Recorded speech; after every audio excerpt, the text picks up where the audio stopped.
કડીમાં ભાજપ કાર્યાલયનું આજે ઉદ્ઘાટન। ગુજરાતના નાયબ મુખ્યમંત્રી નીતિન પટેલ કડીમાં આજે ભાજપ કાર્યાલયનું ઉદ્ઘાટન કર્યું હતું।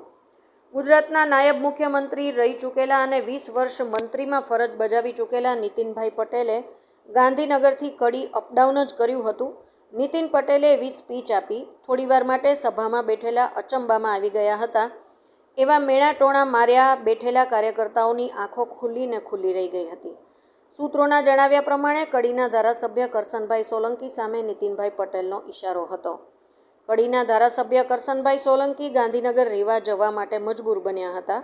લોકસભાનું ઇલેક્શન નજીક આવતા કડીમાં હજુ ભાજપ કાર્યાલય ન ખુલતા કડી અને ગામડાઓના નાગરિકોમાં ચર્ચાનું કેન્દ્ર બન્યું હતું।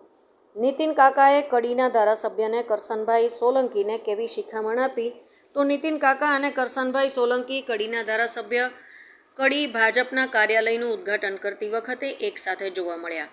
કરસનભાઈ સોલંકી નીતિન કાકાની શિખામણ જબરદસ્ત લાગી।